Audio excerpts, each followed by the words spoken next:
We play and call it work.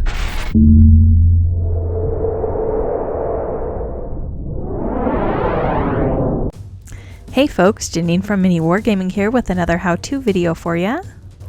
In this video, I want to begin work on this pink horror mini, and we are going to start by giving him that bright pink skin that they're named after. As always, if you have a suggestion for something you'd like to see in a future how-to video, please leave it down below in the comments.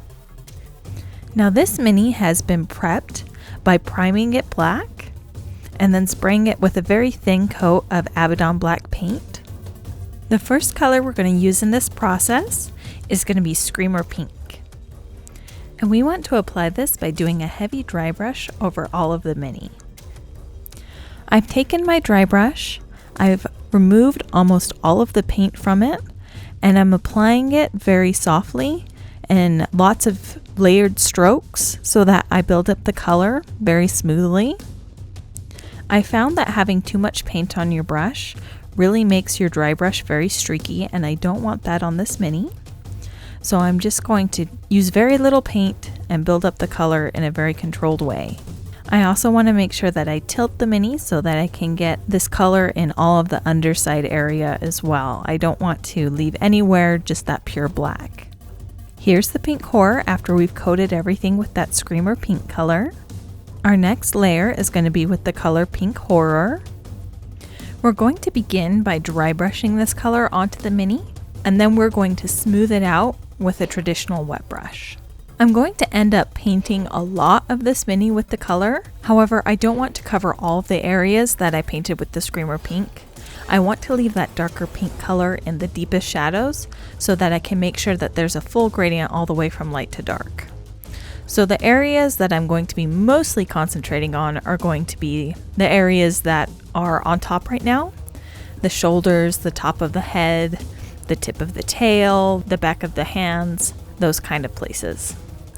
Once I finished my dry brush of Screamer Pink, I'm going to apply this with a traditional wet brush.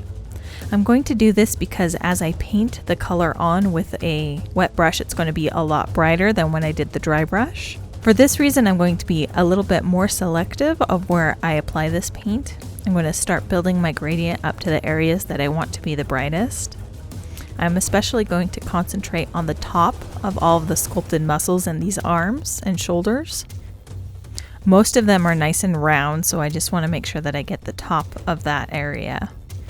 Some other areas that I want to have be very bright are going to be all of these cheekbones. This mini has 4 eyes, and each eye has a cheekbone right underneath it, so I want to make sure that I get a fine line right along that ridge.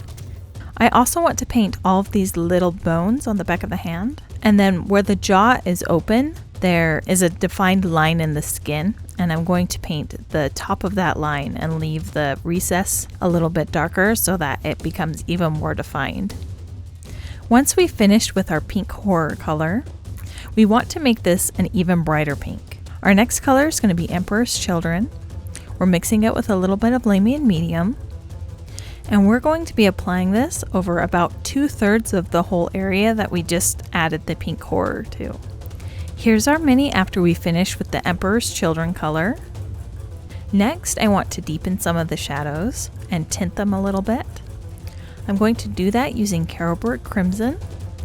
I'm not going to be applying this over the whole mini. I really just want to put it in the lower parts of these muscles so that the brighter highlighted parts stand out even more than they do right now. Also places like inside the eye socket or underneath the pectoral muscle, anywhere that would have a dark shadow. Here's the pink horror after the Carolbrook Crimson has dried. You can see that adding that little bit of shade into the recesses has contoured everything and made it stand out a lot more than it did already. We're going to add a few more highlights. Our next color is going to be Cadian Flesh Tone. We're mixing it with a little bit of Lamian Medium before we apply it. We're going to be a lot more selective about this color. We're really just picking out the tops of all the areas that we want to have the brightest highlight. We're going to be applying this as either a line highlight or a dab in the areas that are a bit more circular. Just paying special attention to those areas I mentioned earlier, the tops of the shoulders, the cheekbones, the lines on the open mouth, the top of this tentacle that curves around the back of the head, and the fine bones in the hands. For our last highlight, we're going to mix a paint. We're going to do that using Emperor's Children and Ceramite White mixed 50-50 with a little bit of Lamian Medium. I don't need to use a lot of this color. I'm just dabbing it in the areas that would be in the most sun, anywhere that I feel needs a final pop of brightness. It's going to make our contours stand out a lot more and make everything really visually pop. Alright, after that final highlight, the pink base coat for our pink horror mini is done. Thank you so much for watching.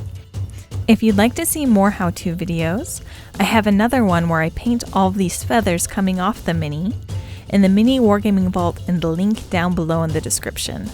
If you don't already have a Vault membership, you can go ahead and click the link, sign up for a 7-day free trial, and get access to my tutorial as well as hundreds of other videos in the MiniWarGaming Vault.